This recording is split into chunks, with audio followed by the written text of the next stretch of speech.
friends, welcome back. As promised before, I'm back with another brand new video on my channel.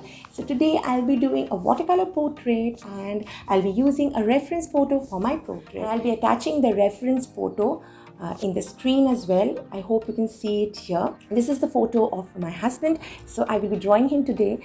So he has been my constant muse for all these years.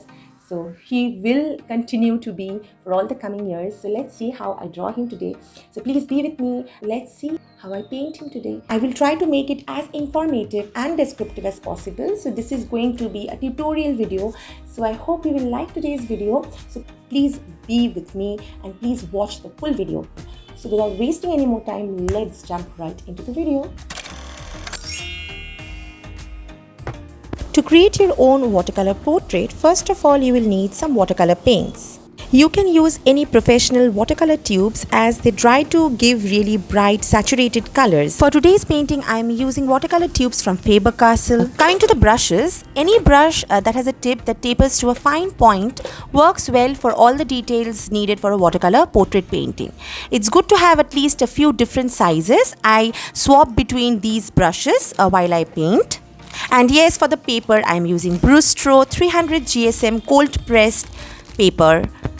Now it is really important to use paper designed for watercolors. Thinner papers won't be able to absorb the paint, so you will end up with crinkled paper that disintegrates as you paint more layers onto it. This paper, as you can see, is a little rough and is very thick, so it is able to absorb a lot of water and it doesn't dry up as you paint.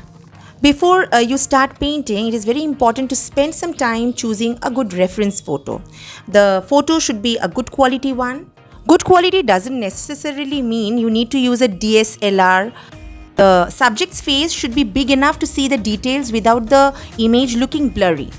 And always opt for dramatic lighting. Contrasting areas of light and dark will make for a more interesting painting and will be easier to paint. And of course, choose a photo you are excited to paint. So sounds obvious, but if you are feeling inspired by an image, that probably means it's a good one to choose. The next step will be to sketch out the portrait. This will help you to get a better likeness of your subject when you start painting. I, however, used grid method to draw my subject. Be aware that dark pencil marks will always show through transparent watercolors and can muddy the paints. So this means you want your pencil sketch to be as light as possible. I am erasing the grid lines very lightly with the help of an eraser. Now, once you are done with sketching the subject, start the painting process. To begin with, I always use a flat brush, dip it in clean water and then give my portrait light washes of water. The watercolor paper will absorb water and the excess will remain on the surface. The first wash of clean water will always help in creating a smooth and leveled background. And since this is watercolor, always note to go from lighter to darker areas. Use the wet on wet technique to create the base of the model's skin. Using a damp brush dipped in diluted color, slightly cover the portrait's head, face and neck. To paint the skin, you can mix colors like raw sienna, alizarin crimson and burnt sienna. It is always advisable to use warm tones to give the model's face a neutral color. At this stage, the paper has a cool touch and dry surface with all the water absorbed inside it. So here you can always try the dry brush on moist paper technique where the paper has a cool touch and dry surface. Because of the liquid paint, using an entirely dry brush is impossible, so a damp brush is advisable. Mix the two pigments with significantly less water to avoid using too much water. The dry brush on moist paper technique helps to get well-defined, sharp brush strokes and edges. The paint is applied to the paintbrush's tip, giving the artist complete control over the application of pigment on paper. So it helps to create smooth tones and soft gradations with the soft-edged brush hair in place. And the moist paper with a thick pigment mix helps create small and sharp brush strokes. You can use a round or flat brush in large area to use this method, as the watercolor does not run uncontrollably at other regions. So as you can see here that I am now working at smaller regions. I have already started developing details on the portrait's face. I am now working on the sunglass. So moving on to the next step, that is the detailing of the facial features. So moving toward the specific areas once you have blocked the big shapes with light and dark tones. After applying paint washes on the face, work on the minute facial details. To make a realistic portrait accurately, working on and giving importance to facial features is very crucial. An artist should know about the human anatomy to create lifelike facial characteristics and expressions.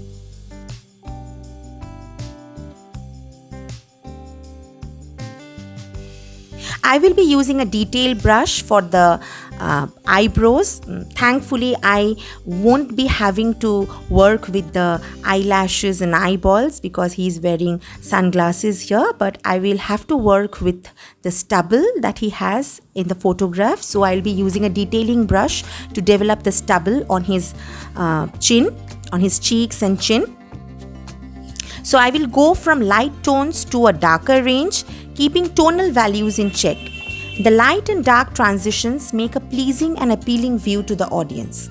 So always remember that the softer areas of the face like the cheeks, the ear, tips and lips tend to have warm tones such as red or pink as they have high blood flow. On the other hand, hard-edged bonier areas like the head and nose have cool tones like a tint of blue. Building up hair and executing details are essential in a watercolor portrait. Hair adds to and enhances the overall look of the person. The picture looks complete with a proper portrayal of hair. Use a fine pointed brush with paint on its tip to create hair. Instead of using dark black for hair, choose a mix of ultramarine blue and burnt umber. The mixture of pigments helps in understanding the difference in tonal values. Always start with a light wash as I have done before and then go with dark values. Create layer on layer hair to add naturalism to the portrait. First, work on the larger area and then highlight individual hair strands. And yes, always note that the eyebrows and hair color should be the same. Thus, always paint hair strands and eyebrows together.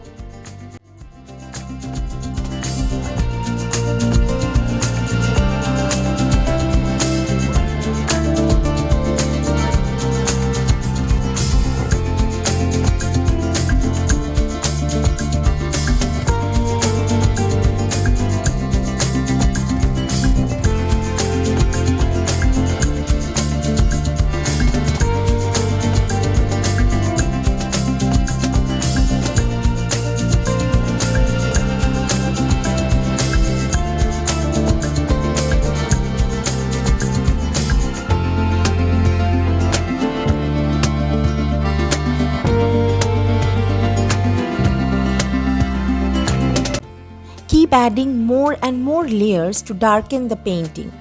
Remember to be patient and let each layer dry before moving on to the next. Try varying the shades you are using between layers to get a less uniform look. Your earlier study of your reference photo will help you here. So, I am doing the exact same thing here. The more I am studying my reference photo, the more layers I am adding. Just study. Are there some areas of the face with a yellower tinge? Do those shadows look grey? Is there a slight pinkness to the nose? These subtle changes will make your painting look more realistic, you know.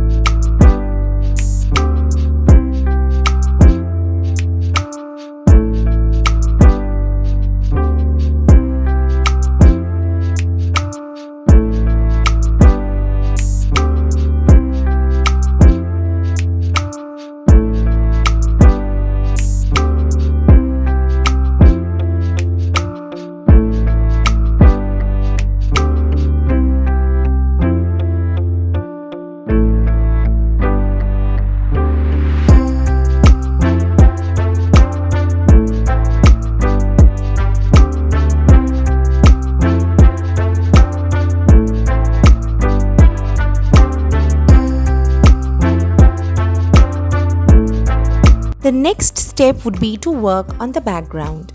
Now, an artist should never treat the background of the painting as a secondary subject. A backdrop imbibes the elements of the atmosphere into it and reflects the happenings and events of the particular time and location. So it becomes a crucial part of the whole composition. So while many artists recommend painting the background in the end, others take a counter approach to painting them in the beginning. The surrounding environment can lift or dull the effect of a portrait in watercolor. So choosing the right hue of backdrop according to the face of the model is extremely necessary. However, in this painting, I am not changing the background. I am trying to keep it as similar as it is there in the photo. After finishing the whole watercolor portrait, the time for finishing touches comes.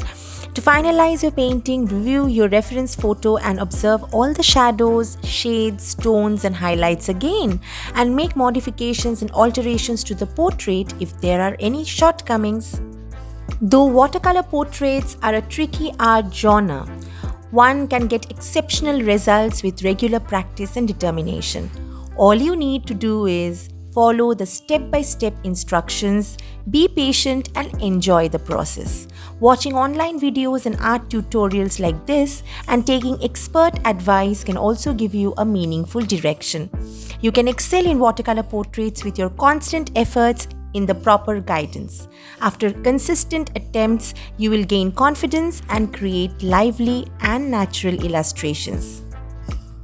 Now, if you want to turn your favorite photo into a watercolor portrait, do not worry. Keep practicing.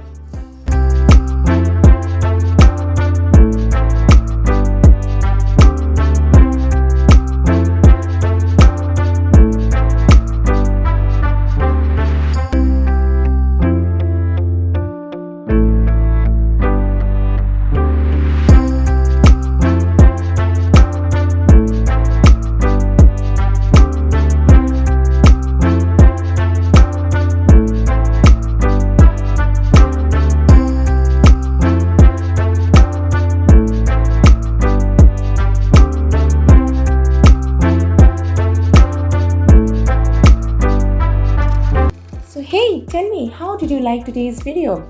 I hope you liked it. Do you think my painting has resemblance with my husband?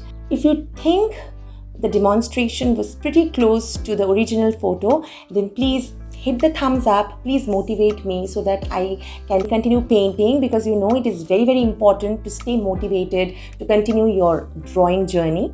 So please hit the thumbs up and share the video to as many people as possible.